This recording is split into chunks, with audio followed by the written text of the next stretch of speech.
북한이 어제 초대형 방사포 연발 시험 사격을 진행했다고 노동신문이 보도했습니다. 직접 참관한 김정은 국무위원장은 결과에 대해 대만족을 표시했다고 전했습니다. 북한의 초대형 방사포 발사는 미국의 추수감사절을 겨냥한 것이라는 미국 언론의 분석이 나왔습니다.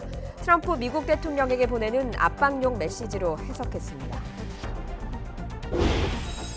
노영민 비서실장을 포함해 청와대 핵심 참모들이 출석한 가운데 오늘 국회 운영위원회가 열립니다. 청와대 하명 수사 논란, 한국당 나경원 원내대표의 매국 외교 논란을 두고 격돌이 예상됩니다. 부모 돈으로 11억 원짜리 아파트를 산 미성년자를 포함해서 편법 거래가 의심되는 부동산 매매가 대거 적발됐습니다. 집값 과열 지역인 강남 사구와 마포 용산 성동에 집중됐습니다. 사립유치원 비리를 계기로 발의된 유치원 3법이 신속 처리 안건 절차에 따라 국회 본회의에 올랐습니다. 표결을 앞두고 있지만 법안이 본래 취지대로 통과될지는 여전히 불투명합니다.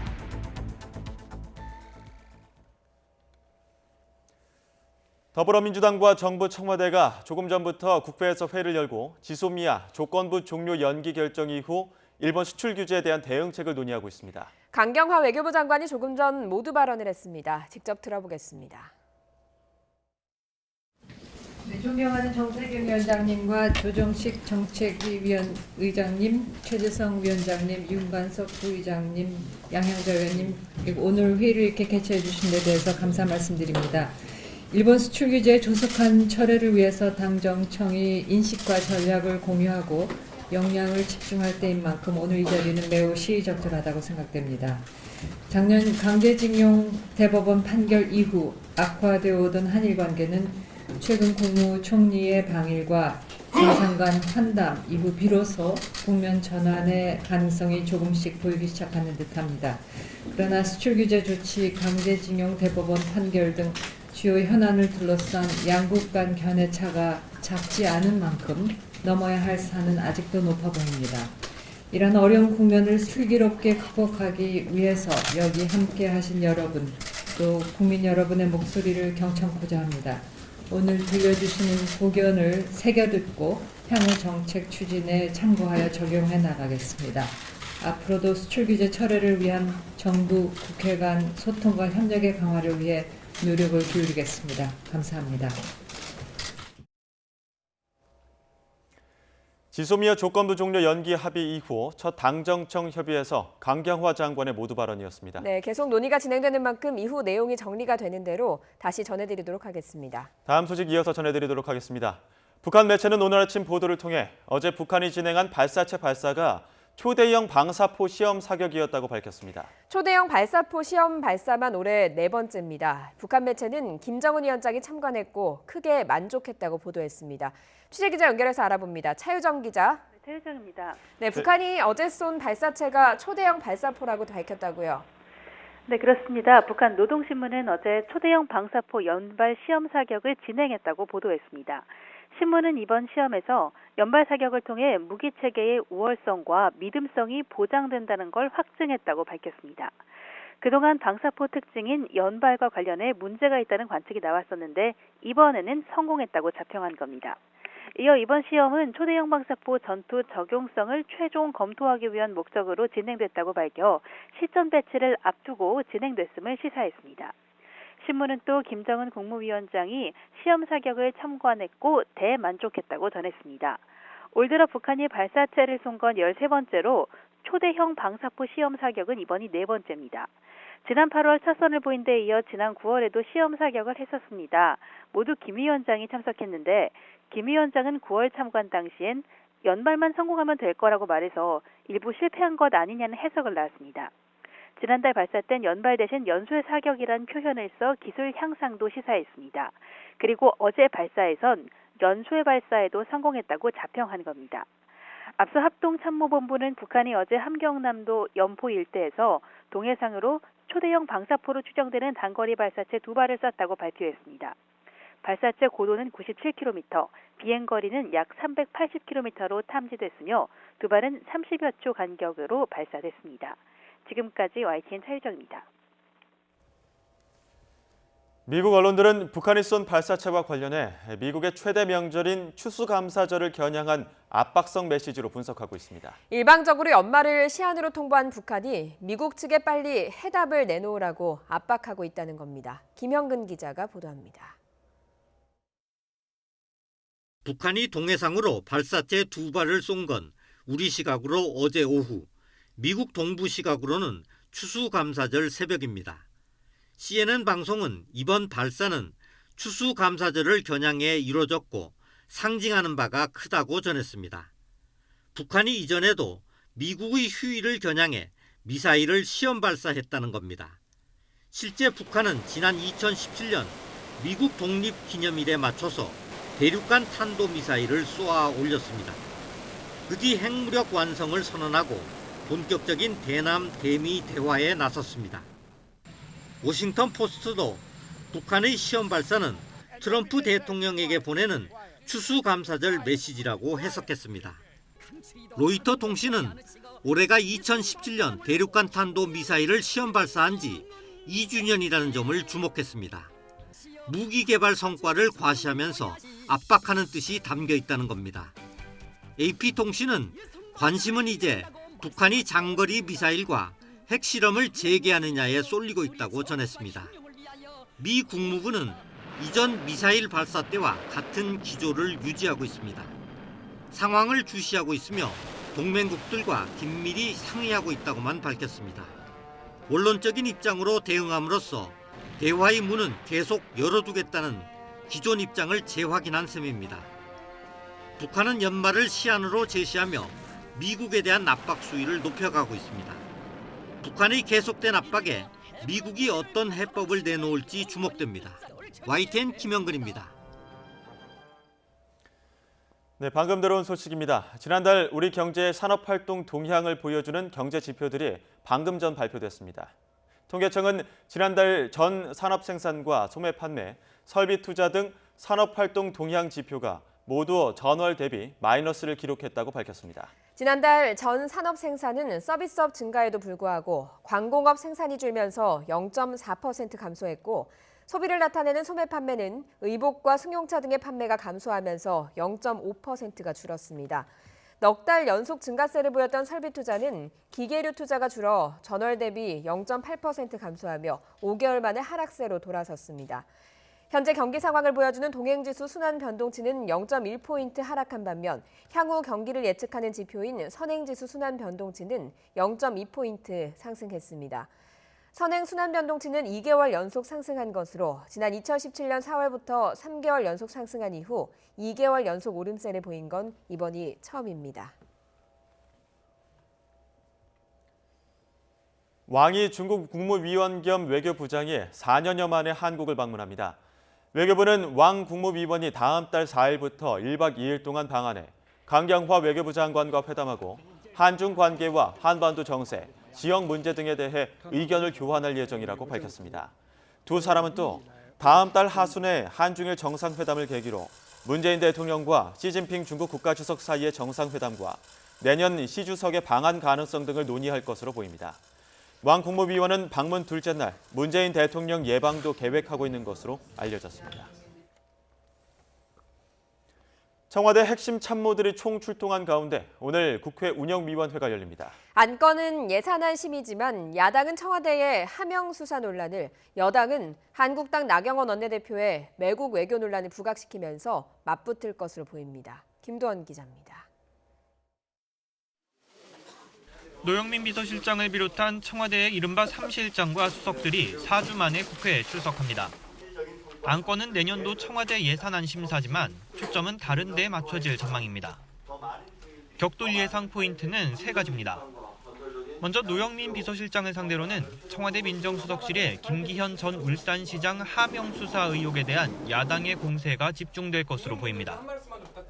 하명 수사로 규정하는 야당은 청와대가 지방선거에 개입했다고 주장하고 청와대는 비위 첩보를 절차대로 이관할 것일 뿐이라고 맞설 것으로 전망됩니다. 김상조 정책실장에겐 유재수 전 부산시 경제부시장의 금융위원회 재직 당시 비리 의혹에 대한 징계가 이뤄지지 않은 경위 등을 추궁할 수 있습니다. 배후 세력, 저는 정말 제대로 뽑아내야 된다고 생각을 합니다. 이 친문 게이트, 권력형 게이트의 빙산의 일각이라고 생각을 합니다. 반면 외교 안보 사안에선 여당의 반격이 예상됩니다. 정의용 안보실장에 대한 질의를 통해 총선 전 북미 회담을 열지 말아달라고 미국에 요청한 나경원 자유한국당 원내대표를 향해 맹공을 퍼부을 것으로 보입니다. 의석 몇 개를 위해 국민의 열망인 한반도 평화를 막아선 일을 손가락피고 이야기한다는 건 이달 초 청와대 참모들이 출석한 국회 운영위에선 질의 과정에서 고성이 오가면서 회의가 중지되기도 했습니다. 그렇게 우기시지 말고요. 우기시지 말고. 우기다가 뭐야 우기다가. 이번 회의도 여야 간 뜨거운 정치 쟁점으로 떠오른 문제들을 놓고 논쟁이 격화될 경우 다시 한번 파행으로 이어질 가능성도 있습니다. YTN 김도원입니다. 김기현 전 울산시장에 대한 청와대 하명 수사 논란과 관련해 청와대 반부패 비서관실로 첩보를 전달한 인물이 백원우 당시 민정비서관으로 파악됐습니다. 검찰은 최근 청와대 감찰반을 총괄하는 박형철 반부패 비서관을 조사하면서 이 같은 내용의 진술을 확보했습니다. 박 비서관은 검찰 조사에서 백원우 당시 민정비서관이 첩보를 반부패 비서관실에 전달했다고 진술했습니다. 경찰은 김기현 전 울산시장 관련 수사 과정에서 9차례에 걸쳐 청와대에 보고했다고 밝혔습니다. 첩보 생산자가 누구인지도 모르고 청와대로부터 수사 지시를 받은 적도 없다고 해명했지만 논쟁은 여전합니다. 김대근 기자가 보도합니다. 이른바 청와대 하명 수사 논란이 커지자 경찰이 긴급 브리핑을 열고 해명에 나섰습니다. 경찰은 우선 청와대로부터 첩보를 넘겨받아 울산지방경찰청이 수사에 착수한 뒤 9차례 걸쳐 수사 진행 상황을 보고했다고 밝혔습니다. 울산시청을 압수수색한 지난해 3월 16일 언론 보도가 나간 이후 첫 보고가 이루어졌지만 단순히 보도 내용을 공유하는 차원이었다고 설명했습니다. 이후 12월까지 9차례 보고가 이루어졌고 이 과정에서 청와대 지시나 문의를 받은 적은 없다고 밝혔습니다. 그런데 설명은 2시간여 만에 바뀌었습니다. 압수수색이 진행되기 한 달 전 수사 진행 상황을 청와대와 공유했다고 밝혔습니다. 압수수색을 포함한 전반적인 수사 계획이 포함된 건 아닌지 의심될 수밖에 없는 상황. 이에 대해 경찰은 첫 보고는 첩보 이첩기관의 내사 진행 사실을 알려주는 관리에 따른 내용일 뿐이었다고 밝혔습니다. 9차례나 청와대에 보고한 것도 이슈가 되는 사건에 대해 청와대와 정보를 공유하는 건 일반적이라고 해명했습니다. 경찰은 또 청와대에서 첩보를 넘겨받을 당시 밀봉된 상태로 전달받았고 누가 생산한 것인지도 몰랐다고 밝혔습니다. 당시 별도로 수사 지시를 받은 적도 없다며 하명 수사 의혹에 선을 그었습니다. 하지만 경찰의 해명에도 불구하고 청와대 보고 내용까지는 공개되지 않아 선거 개입 논란에서 벗어나긴 어려운 상황입니다. 또 첩보를 전달한 백원우 전 민정비서관조차 첩보의 원천은 기억이 나지 않는다고 밝히면서 논란은 커지고 있습니다. YTN 김대근입니다. 유재수 전 부산시 부시장의 청와대 감찰 무마 의혹을 수사하는 검찰이 당시 금융위원회 부위원장이었던 김용범 기획재정부 1차관을 참고인 신분으로 조사한 것으로 알려졌습니다. 서울 동부지방검찰청은 김 차관을 여의도에서 만나 금융위 부위원장 시절인 지난 2017년 청와대에서 유 전 부시장 비위 의혹을 통보받은 경위와 금융위에서 조치하지 않은 이유를 조사했습니다. 검찰은 유 전 부시장이 구속된 뒤 처음으로 소환해 청와대 감찰 무마 의혹 등을 집중 추궁하고 최정구 금융위원장도 조만간 조사할 계획입니다. 지난 8월 시작된 조국 전 장관 일가 관련 수사가 마무리되지 못한 가운데 검찰 수사가 새로운 국면을 맞고 있습니다. 청와대 감찰 무마와 선거 개입 의혹까지 한꺼번에 불거지면서 검찰이 모두 세 갈래로 조 전 장관을 겨냥한 것이 아니냐는 분석이 나옵니다. 이경국 기자의 보도입니다. 추가 기소 이후 첫 조사가 예정됐던 정경심 교수는 사유서를 내고 검찰의 출석 요구에 불응했습니다. 정 교수 측은 재판을 앞둔 피고인이라며 조사받을 의무가 없다고 밝혔습니다. 수사를 이어가고 있는 검찰은 서울대 허위 인턴 증명서 발급 등 입시 비리 의혹과 관련해 추가 수사가 필요하다는 입장입니다. 검찰은 최근 조 전 장관의 자녀도 추가 소환했지만 아버지와 마찬가지로 진술 거부권을 행사했습니다. 핵심 수사 대상인 조 전 장관의 가족들이 잇따라 검찰 수사 협조를 거부하면서 마무리 단계로 접어든 조 전 장관 일가 관련 수사는 좀처럼 마침표를 찍지 못하고 있습니다. 반면 조 전 장관 재직 당시에 민정수석실과 관련된 검찰 수사는 속도를 내고 있습니다. 현재 조 전 장관과 관련된 검찰 수사는 크게 세 갈래. 입시 비리 의혹 등으로 세 번째 소환 조사를 앞둔 조 전 장관 본인에 대한 수사와 함께 유재수 전 부산시 경제부시장에 대한 청와대의 감찰 무마 의혹, 청와대 첩보를 토대로 시작된 김기현 전 울산시장 관련 경찰 수사가 선거 개입이었는지에 대한 수사까지. 검찰은 세 사건이 별개의 사건이라며 의미를 축소하지만 공교롭게 모두 조 전 장관을 겨누고 있습니다. 감찰 무마와 선거 개입 의혹도 조 전 장관이 청와대 민정수석 일당실을 배경으로 하고 있어 조사가 불가피한 상황입니다. 조 전 장관에 대한 전방위 수사라는 분석이 나오는 가운데 넉 달째로 접어든 조 전 장관 일가 사법 처리 마무리는 다음 달에나 정리될 전망입니다. YTN 이경국입니다. 한국은행이 오늘 올해 마지막 금융통화위원회를 열어서 통화 정책을 결정합니다. 지난 7월과 10월 잇따라 금리 인하를 단행해서 역대 최저 수준인 연 1.25%까지 낮춘 만큼 일단 이번 금통위에서는 금리 동결을 선택할 가능성이 크다는 전망이 나옵니다.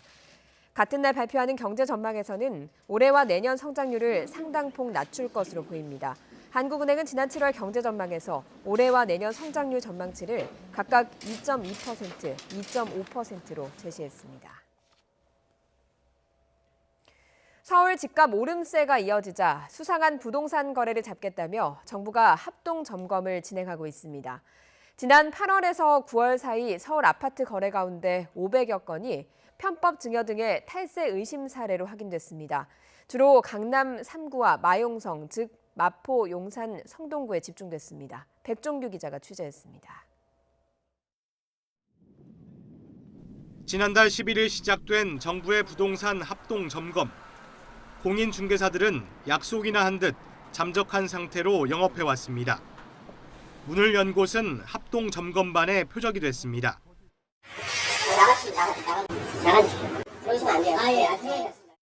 고강도 대책에도 서울 집값이 잡히지 않자 국토교통부와 금융위원회 등 32개 기관이 수상한 부동산 거래 합동 점검을 벌인 겁니다. 점검반은 8월에서 9월 사이 거래된 공동주택 가운데 매매 계약이 완료된 1,500여 건을 조사했는데 가족끼리 돈을 주고받는 방법 등으로 세금을 탈루한 것으로 보이는 경우가 532건이나 됐습니다. 문제가 있는 거래는 강남 3구와 이른바 마용성 지역에 집중됐습니다. 송파구가 53건으로 가장 많았고 강남구와 동작구가 각각 38건으로 뒤를 이었습니다. 적발된 사례 가운데서 미성년자가 부모의 돈 6억 원을 친척 등을 통해 분할 증여받은 뒤 고가의 아파트를 사기도 했습니다. 점검반은 편법 증여 의심 사례 모두를 국세청에 통보해 정밀 분석하기로 했습니다. 대출 규정을 지키지 않는 경우도 23건이나 확인됐는데 대부분 사업자 대출을 받아 이 돈으로 아파트를 구매해 거주하는 사례였습니다. 이와 함께 매매일자 등을 허위 신고한 10건도 확인돼 서울시가 과태료를 물릴 예정입니다. 정부는 앞으로도 최고 수준의 고강도 부동산 거래 조사를 이어나갈 계획입니다.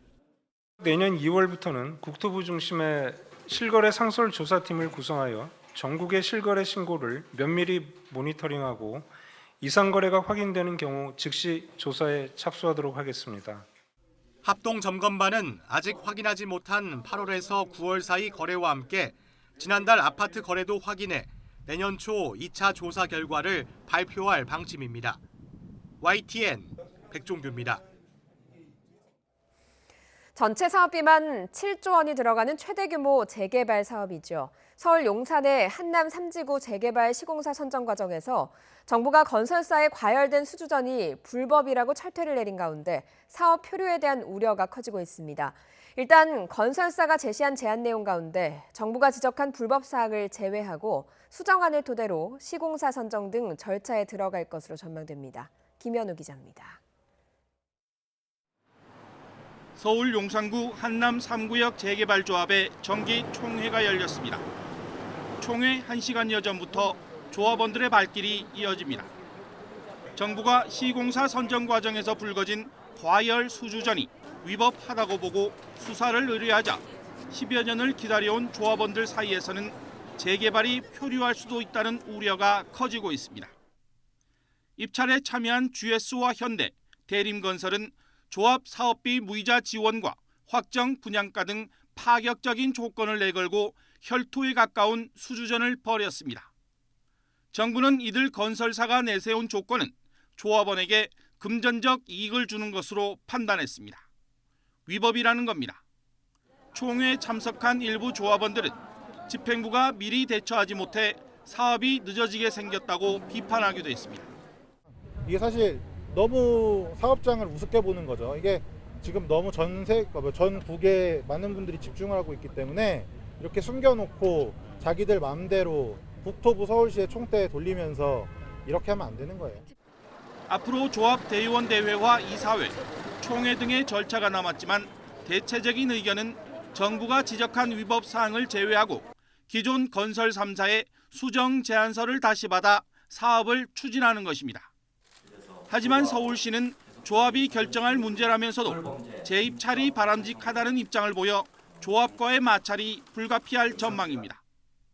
전문가들은 수정 제안이든 기존 입찰 중단 후 재입찰이든 재개발 일정 지연은 공급 감소로 이어질 수 있다고 지적합니다. 탈법적인 지원이 있는 곳에서는 이제 소송 가능성이 높아진다든지 시공사 선정이 지금보다는 현저하게 지연되면서 재개발 물량의 공급이 장기적으로는 감소하는 문제를 낳을 수 있을 것으로 보여집니다. 전체 사업비 7조 원으로 역대 최대 규모의 한남 3구역 재개발 사업. 이른바 노른자 위 땅 수주를 놓고 벌이는 건설업체 복마전과 정부, 서울시의 전격적인 결정으로 시장이 요동치고 있습니다. YTN 김현우입니다. 유은혜 사회부총리 겸 교육부 장관은 서울 16개 주요 대학교의 정시 비율에 대해서 40% 정도가 적정선이라며 60%까지 올라가서는 안 된다고 선을 그었습니다. 유 부총리는 국회 교육위원회 전체 회의에서 16개 대학 정시 비율을 최대 얼마까지 허용할 것이냐는 한국당 곽상도 의원의 질문에 40% 정도면 학생부 종합전형과 정시를 적정 비율로 맞출 수 있을 거라고 말했습니다. 그러면서도 60%까지는 무리라며 대학 자율 권한이라 협의가 필요하지만 정시와 수시 비율을 적절히 맞춰야 한다고 답변했습니다. 날씨가 나날이 추워지고 있습니다. 오늘은 어제보다 따뜻한 옷차림 하셔야겠습니다. 현재 서울 기온은 영하 3.3도로 어제보다 3도가량 낮습니다. 오늘은 낮에도 기온이 8도에 머물면서 종일 쌀쌀하겠습니다. 오늘 내륙은 맑고 미세먼지 걱정 없이 쾌청하겠습니다. 다만 동해안 지방은 흐린 가운데 밤부터 비나 눈이 내리겠습니다. 강원 동해안과 경북 북부 동해안에는 내일 새벽까지 5mm 미만의 비가 조금 내리겠습니다. 현재 설악산의 기온이 비공식 기록으로 영하 11.4도까지 떨어졌습니다. 파주가 영하 7.5도, 서울 영하 3.3도, 대구 영하 1도 등 내륙을 중심으로 영하권 추위가 이어지고 있습니다. 낮에도 기온이 크게 오르지 못하고 쌀쌀하겠습니다. 서울 8도, 대전 10도, 광주 11도, 부산은 14도로 어제보다 2에서 4도가량 낮겠습니다.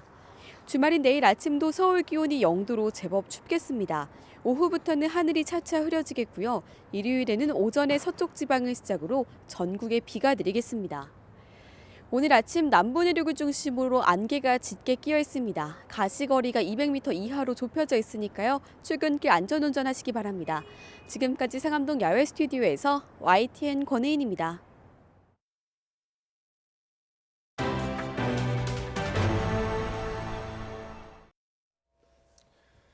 오늘 새벽 인천 남동구의 한 노래방에서 불이 났지만 다행히 인명피해는 없었습니다. 밤사이 사건 사고 소식 김주한 기자가 종합했습니다. 도로변에 서 있는 승용차 엔진룸 위로 불길이 치솟습니다. 어제 저녁 7시 55분쯤 서울시 강남구 대치동에서 도로를 달리던 승용차에서 불이 났습니다. 불이 나자 운전자가 도로변에 차를 대고 피해 인명피해는 없었습니다. 불은 소방관들에 의해 꺼졌지만 엔진 등이 타면서 소방서 추산 1,700여만 원의 재산 피해가 났습니다. 창문으로 흰 연기가 뿜어져 나옵니다. 차도 양측에는 소방차와 앰뷸런스 10여 대가 대기하고 있습니다. 인천시 남동구 만수동의 건물 4층 노래방에서 불이 난 것은 오늘 새벽 1시 37분쯤. 불은 40여 분 만에 진화됐고 당시 노래방에 있던 손님 5, 6명도 스스로 대피해 인명피해는 없었습니다. 어제 오후 5시쯤 광주광역시 북구의 한 아파트 지하 2층 공사장에서 근로자 3명이 아래층으로 떨어졌습니다. 이 가운데 2명은 스스로 사고 현장을 빠져나왔고 다리를 심하게 다친 54살 정모 씨는 병원에서 치료를 받고 있습니다. 경찰은 당시 지하 2층 상판에서 근로자 여러 명이 콘크리트 타설을 하고 있었다는 진술로 미뤄 상판이 무게를 이기지 못하고 내려앉으면서 사고가 난 것으로 보고 있습니다. YTN 김주환입니다. 지난 2011년 부산저축은행의 부실 대출로 벌어진 이른바 캄코시티 사건의 핵심 인물에 대한 구속영장이 기각됐습니다. 재판부는 체포영장과 구속영장 청구서의 범죄 사실이 다른 점, 주요 혐의 소명이 충분하지 않거나 형사책임 정도의 다툼의 여지가 있는 점 등을 고려해 구속 필요성을 인정하기 어렵다고 설명했습니다. 박근혜 정부 시절 대규모 휴대전화 불법 감청을 벌인 혐의를 받는 옛 국군 기무사령부 간부가 오늘 구속 갈림길에 섭니다. 서울중앙지방법원은 오늘 오전 10시 반 통신비밀보호법 위반 등의 혐의를 받는 기무사 예비역 중령 이모 씨에 대해서 구속영장 심사를 진행합니다. 검찰은 옛 기무사의 불법 감청에 이 씨 말고도 다수의 군 관계자가 관여된 것으로 보고 윗선과 감청 목적 등에 대한 수사를 이어갈 방침입니다. 술에 취한 여성을 집단 성폭행하고 성관계 동영상을 불법으로 촬영해 유포한 혐의로 기소된 가수 정준영 씨의 1심 선고가 내려집니다. 서울중앙지방법원은 오늘 오전 11시에 정준영 씨와 함께 기소된 가수 최종훈 씨 등 5명에 대한 1심 선고를 내립니다. 앞서 검찰은 결심 공판에서 정 씨에게 징역 7년, 최 씨에게는 징역 5년을, 가수 유리의 친오빠 권모 씨에겐 징역 10년을 각각 구형했습니다. 사립유치원 비리 사태로 발의된 이른바 유치원 3법이 신속 처리 안건 절차에 따라 국회 본회의까지 올라갔습니다. 여야의 물밑 협상을 통해서 법안이 후퇴할 수도 있다는 우려가 나오고 있습니다. 학부모들은 원안대로 처리해야 한다며 강력하게 반발하고 있습니다. 박희재 기자입니다. 유치원 비용으로 명품 가방은 물론 성인 용품까지 사들인 사립유치원 원장들. 지난해 10월 충격적인 감사 결과가 공개되면서 여론이 들끓었습니다. 이에 따라 민주당은 사립유치원의 회계 투명성을 대폭 강화하는 이른바 유치원 3법을 발의했습니다. 하지만 한국당의 반발로 여야 간 합의가 이루어지지 못하면서 결국 패스트트랙 신속 처리 안건으로 지정됐습니다. 신속 처리 안건 지정 동의의 건은 제적위원 14인의 5분의 3 이상인 9명의 찬성으로 가결되었음을 선포합니다. 숙려 기간인 330일이 지나 유치원 3법은 본회의까지 올라갔습니다. 하지만 본회의 표결이 임박한 지금 여야의 물밑 협상 과정에서 법안이 후퇴할 수 있다는 관측이 나오고 있습니다. 특히 사립유치원에 별도로 시설 사용료를 지급하는 문제가 쟁점이 되고 있습니다. 사립유치원들은 개인 소유의 건물이나 토지를 제공한 만큼 기존의 건축 적립금과는 별도로 시설 사용료를 지급해달라고 요구해왔습니다. 하지만 학부모들은 유치원의 공공성을 해칠 수 있다며 반발하고 있습니다. 시설 사용료 지급은 비리 유치원이 환수 조치 당한 돈을 국민 혈세로 다시 메꿔주는 격입니다. 민주당은 일단 애초 법안의 취지를 지키겠다는 입장입니다. 자유한국당에서 사립유치원에 대한 시설 사용료를 법에 넣어달라는 요청이 있었고 그거는 안 된다. 이 입장을 좀 분명히 했던 것이기 때문에. 사립유치원 비리가 폭로된 지 벌써 1년이 넘었습니다. 국회가 본회의 표결을 통해 어떤 대답을 내놓을지 주목됩니다. YTN 박희재입니다. 정부 공직자윤리위원회는 오늘자 관보를 통해 지난 8월 신분의 변동이 생긴 전현직 고위공직자 47명의 재산 등록 사항을 공개했습니다. 현직 가운데 가장 많은 재산을 신고한 사람은 김용범 기획재정부 1차관으로 본인과 배우자 명의의 아파트, 단독주택 등 23억 3천만 원의 재산을 신고했습니다. 김현수 농림축산식품부 장관은 세종시의 아파트와 경기도 과천의 아파트 분양권 등 15억 4천만 원의 재산을 신고했습니다. 강한 동풍이 사뭇 다른 풍경을 만들어냈습니다. 강원 산간은 폭설이 쏟아지면서 설국으로 변했지만 서쪽 지역은 맑은 날씨에 공기가 깨끗해져서 늦가을 정취를 만끽할 수 있었습니다. 정혜은 기자입니다. 태백산맥 정상을 넘으면 하얀 설국이 눈앞에 펼쳐집니다. 최고 30cm가 넘는 폭설이 쌓인 미시령과 진부령은 이미 겨울로 성큼 접어들었습니다. 습기를 머금은 강한 동풍이 산맥을 타고 오르다 정상 부근에 눈을 쏟아부은 겁니다. 앞으로 이 지역에는 최고 5cm의 눈이 더 내릴 전망입니다. 동해안으로 비나 눈이 예상되고 있는데요. 찬 공기가 약하여 주로 비로 내리겠습니다. 다만 기온이 낮은 강원 동해안 지역에서는 비가 눈으로 바뀌어 내리는 곳도 있겠습니다. 태백산맥 서쪽 지역은 전형적인 늦가을 날씨가 이어졌습니다. 맑고 파란 하늘에 낮 동안은 기온이 크게 올라 선선했습니다. 거기에 미세먼지도 거의 없어 호흡하기 편했습니다. 동풍이 방어막 역할을 하며 스모그 유입을 막고 있기 때문입니다. 이번 주말까지는 이 같은 현상이 이어지며 미세먼지 걱정은 없을 전망입니다. 늦가을에 나타난 강한 동풍이 태백산맥을 경계로 겨울과 가을이 나뉘는 특이한 날씨를 선사하고 있습니다.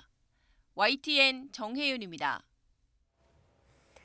정부가 미세먼지 배출량을 줄이기 위해서 겨울철엔 처음으로 석탄 화력발전소 가동을 줄이기로 했습니다.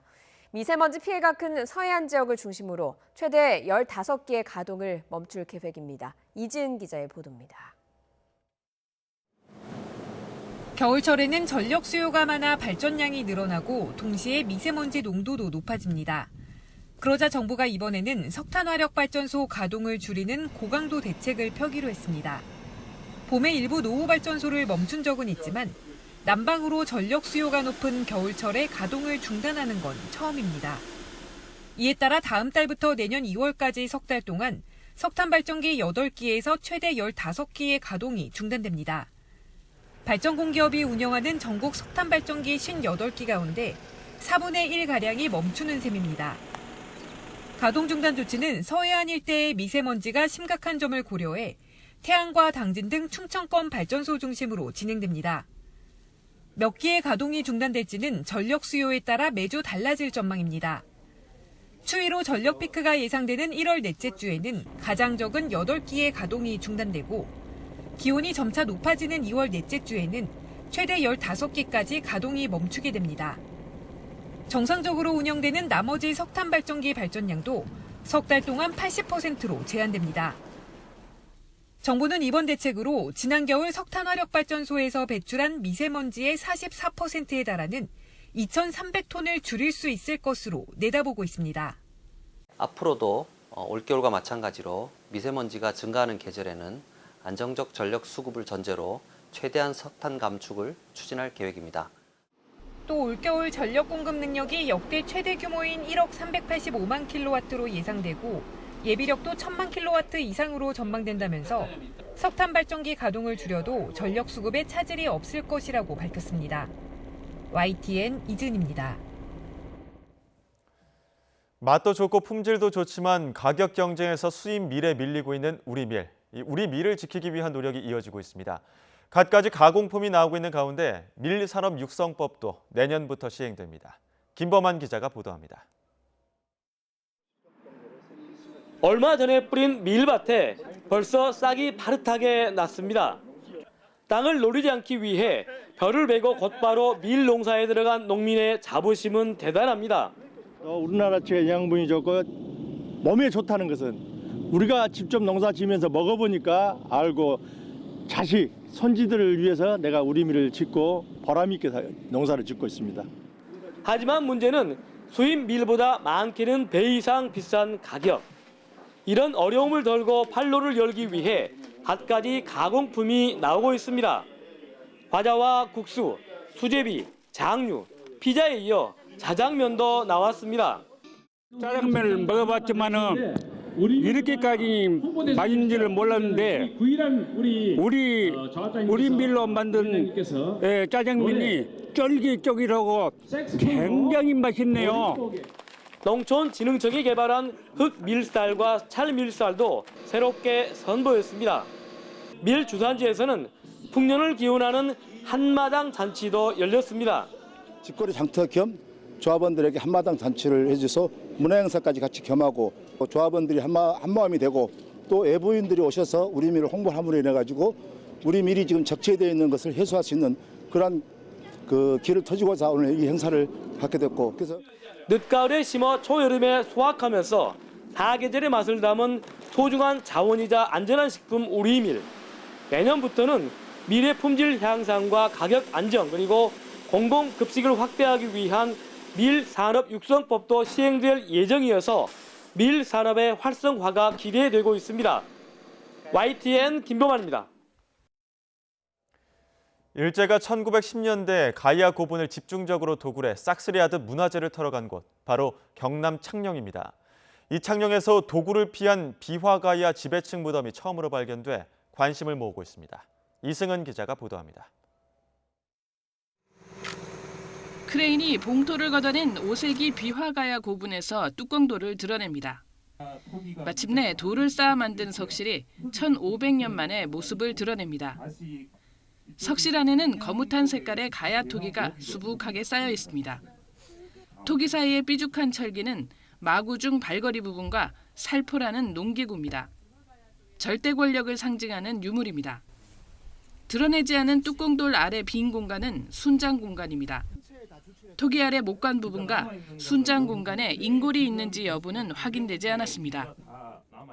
도굴되지 않은 무덤이 발굴된 거는 사실 이 창녕 교동 소몽동 고분군의 한 250여 개 중에서도 처음이에요. 피장자를 묻을 때, 매장을 할 때 어떠한 방식으로 묻었고 어떠한 의뢰를 했으며 그걸 통해서 어떤 식으로 매장이 됐는지에 대한 매장에 관련된 모든 프로세스를 복원할 수가 있는 자료를 획득한 거거든요.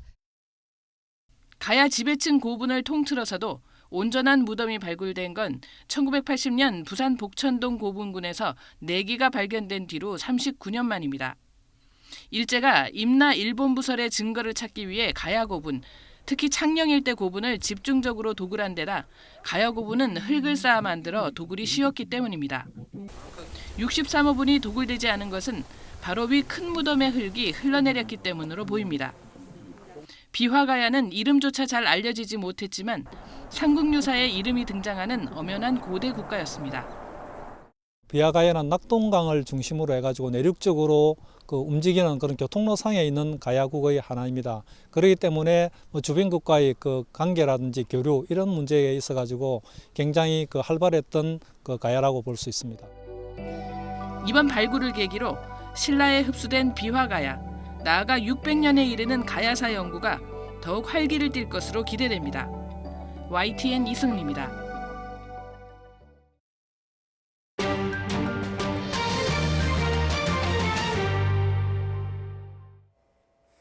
그동안 한국은 일본 맥주업계의 최대 해외 시장이었습니다. 지난해 10월은 무려 86억 원어치를 우리나라에 수출했습니다. 그런데 1년 만인 지난달엔 0원, 즉 제로로 집계됐습니다. 도쿄 황보현 특파원입니다. 지난 9월 일본 맥주의 한국 수출액은 지난해 같은 기간과 비교해 무려 99.9%나 줄어든 630만 원. 일본 정부는 똑바로 하라며 한국 탓만 했습니다. 観光外に懸命な対応を求めていく考えに変わりはないということです。 그로부터 한 달 후인 10월, 일본 맥주의 한국 수출은 아예 제로가 됐습니다. 지난해 10월 실적은 약 86억 원이었습니다. 지난 7월부터 시작된 한국에 대한 수출 규제, 즉 경제 보복에 반발해 국내에서 일본산 제품에 대한 불매 운동이 확산하는 가운데 일본산 맥주가 가장 큰 타격을 받은 겁니다. 올해 상반기까지만 해도 한국은 일본 맥주 회사들의 최대 해외 시장이었습니다. 지난해까지 2년 연속 일본 맥주 수출 1위 국가가 한국이었고 매년 800억 원 넘게 팔기도 했습니다. 하지만 일본 정부의 수출 규제 이후 한국 수출이 곤두박질 치면서 일본 맥주 회사들이 비명을 지르고 있다고 현지 언론이 전했습니다. 일본 불매운동 여파는 맥주뿐 아니라 일본 제품 전반에 퍼지고 있습니다. 일본산 식료품의 한국 수출은 58%, 자동차 수출은 71% 급감했습니다. 전체적인 10월 감소폭은 23%로 9월 감소폭 16%보다 더 커졌습니다. 우리 반도체 기업을 겨냥해 7월부터 수출 규제 품목으로 지정한 불화수소의 한국 수출은 94% 감소했습니다. 당초 우려한 대로 한국 반도체 기업의 목줄을 쥐은 채 겨우 숨만 쉴 수 있도록 찔끔 허가를 내준 겁니다. 도쿄에서 YTN 황보현입니다. 중국 북부 네이멍구 지역 우란차부시에서 흑사병 환자 1명이 추가로 발생했습니다. 이전에 흑사병이 발병했던 지역에서 활동했던 목축업 종사자 1명이 지역병원에서 치료를 받던 도중 흑사병 확진 판정을 받아서 격리 상태에서 치료를 받고 있습니다. 중국에선 이달 들어 4명이 흑사병 확진 판정을 받았고 모두 북부 네이멍구에서 발생했습니다. 트럼프 미국 대통령이 홍콩 인권법에 서명했습니다. 중국은 주중 미국 대사를 불러 강력 항의하면서 대응 조치를 벼르고 있는데 막바지에 다다른 1차 무역 합의 타결에도 파장이 미칠 것으로 보입니다. 베이징 강성웅 특파원입니다. 홍콩 인권법은 미국 상하 양원에서 사실상 만장일치로 통과됐습니다. 때문에 대통령의 거부권도 소용이 없게 돼 서명은 요식행위나 마찬가지였습니다. 트럼프 대통령도 홍콩 인권법보다 미중 무역 협상에 더 신경을 쓰는 모습입니다.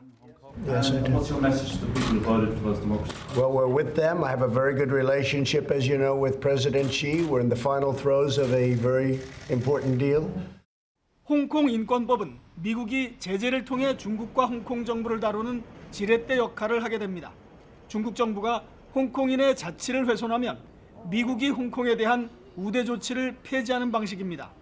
일국가 이체제 원칙에 따라 홍콩을 통제하고 있는 중국은 내정 간섭이라며 강력 반발했습니다. 严重违反国际法和国际关系基本准则，是赤裸裸的霸权行径。中国政府和中国人民坚决反对。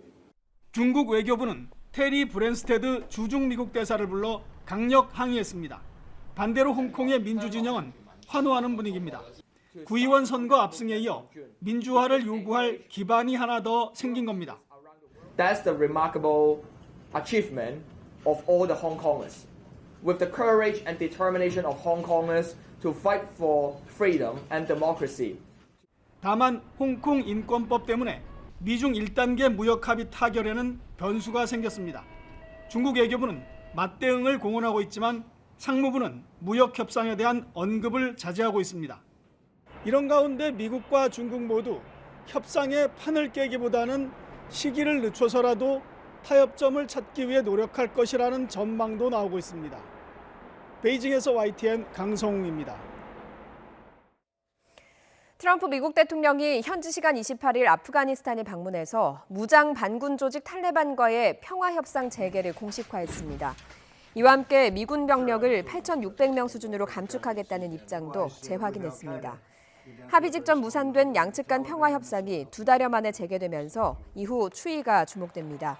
AP통신 등은 트럼프 대통령이 추수감사절인 이날 아프간을 깜짝 방문한 자리에서 우리는 정전이 이뤄져야 한다고 말하고 있다. 그들은 정전하길 원하진 않지만 지금은 정전하기를 원하고 있다고 나는 믿는다고 말했다고 보도했습니다. 아프리카 민주 콩고 동부 지역에서 현지 시간 28일 전염병 에볼라를 막기 위한 대응센터 2곳이 반군들의 공격을 받아 4명이 숨지고 5명이 다쳤습니다. 민주 콩고 보건당국 관계자는 마이마이라는 반군이 공격했다면서 에볼라와 맞서는 우리의 노력에 중대한 타격이라고 밝혔습니다. 사망자들은 에볼라 백신팀 요원 1명과 운전기사 2명, 경찰관 1명이고 세계보건기구 직원은 없는 것으로 파악됐습니다.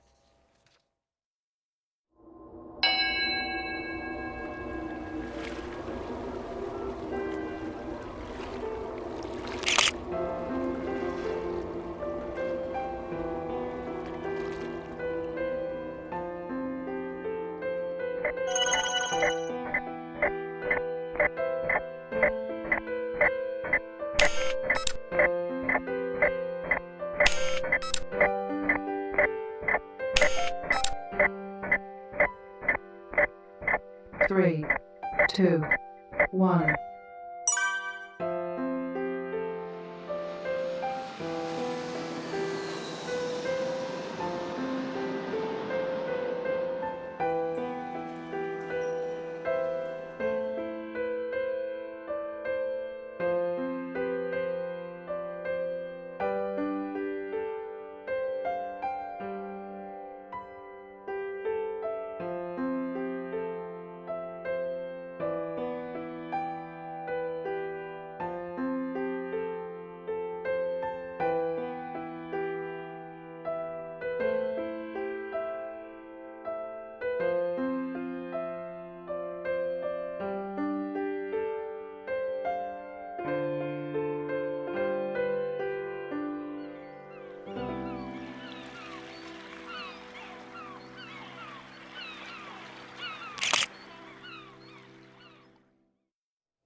네, 오늘 아침은 어제보다도 따뜻하게 입으셔야겠습니다. 하루가 다르게 기온이 뚝 떨어지고 있는데요.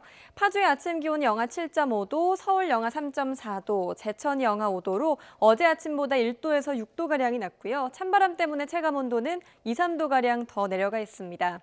주말인 내일 아침도 서울 기온이 0도로 오늘만큼 춥겠습니다.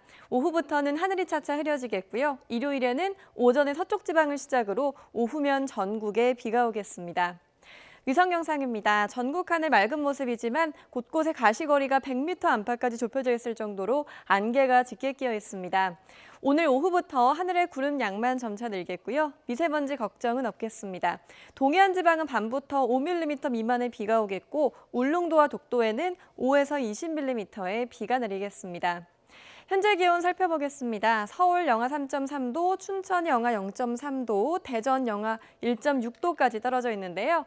낮 기온도 어제보다 2도에서 4도가량 낮겠습니다. 서울 8도, 안동과 대전 10도, 울산과 포항은 12도가 예상됩니다. 비가 온 뒤 다음 주 초반에는 서울 아침 기온이 영하 5도까지 뚝 떨어지면서 올겨울 들어 가장 추운 날씨가 찾아오겠습니다. 날씨 정보였습니다. 금요일 굿모닝 화이트는 여기서 마치겠습니다. 다음 주도 부지런히 준비하겠습니다. 고맙습니다.